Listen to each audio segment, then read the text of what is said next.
niwo mugabane wa mbere munini mw'isi dutuye.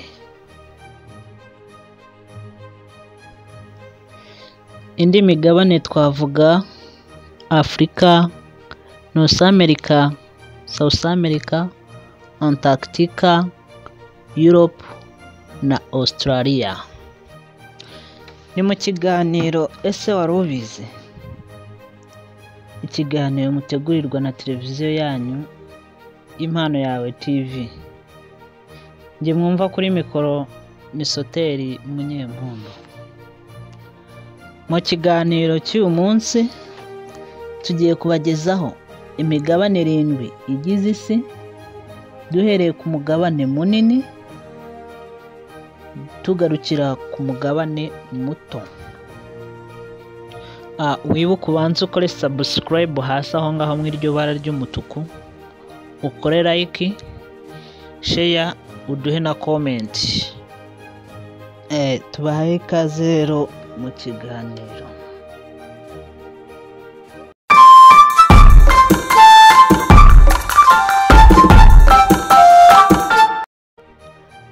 Dutangira ku mwanya wa mbere rero turahasanga umugabane wa Aziya cyangwa se Asia mu rurimi rw'amahanga.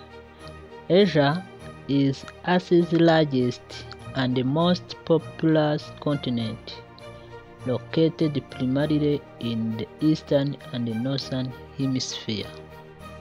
Bivuze ko Aziya ari wo mugabane munini ku isi ndetse unatuwe cyane, ku buso bwa kilometero kare miliyoni 44,597.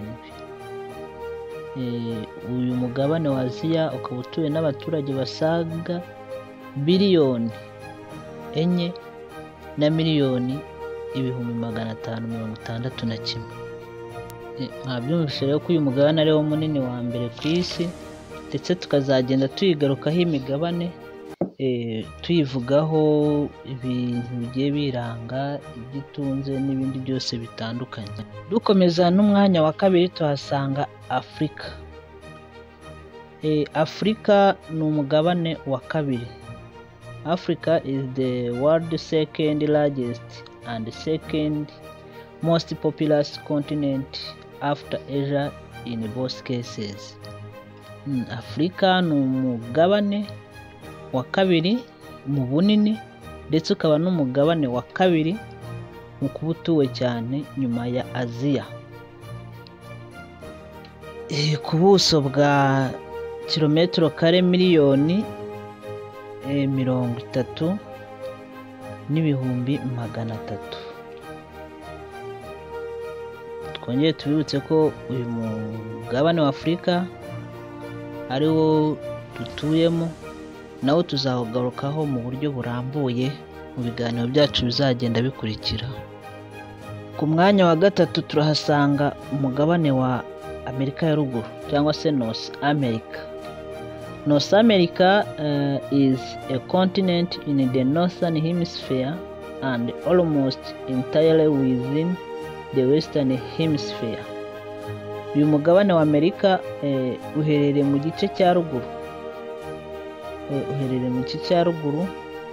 Ku gice cy'isi, ku ikarita y'isi usanga mu gice cya ruguru, ku buso bwa kilometero kare miliyoni 24,071. Ikindi kandi uyu mugabane ukaba utuwe n'abaturage basaga miliyoni 579. Akaba ari wo mugabane wa gatatu. Umugabane wa kane turahasanga Amerika y'Epfo cyangwa se South America.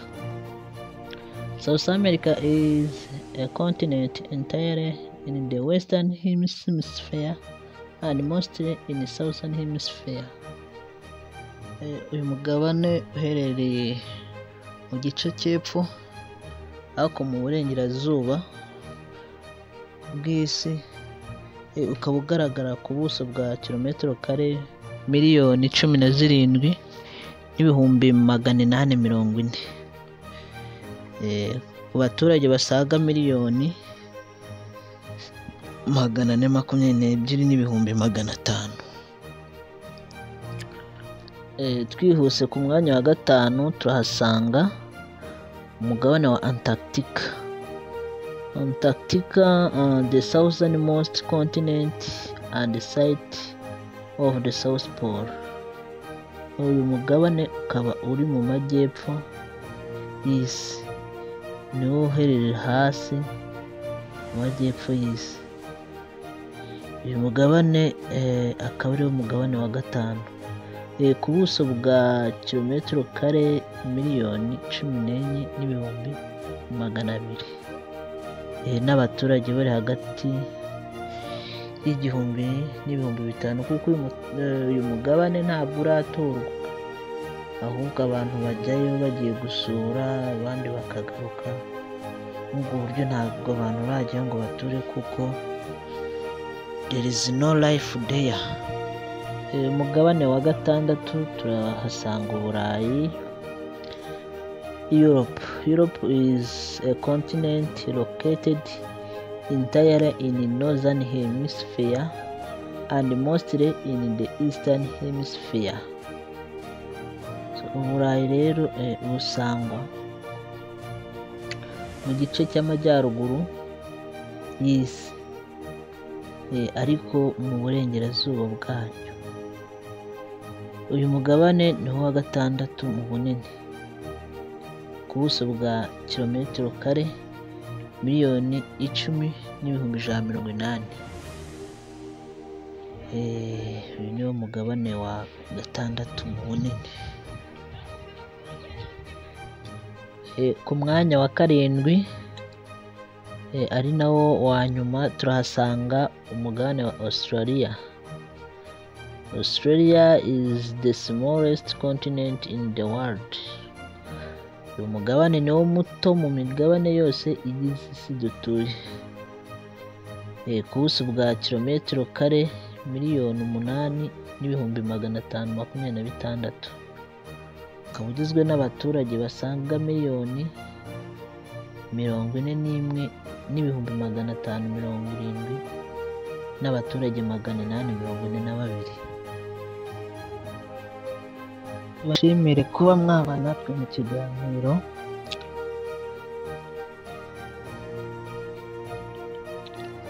Ikiganiro ese wari ubizi nakagaruka.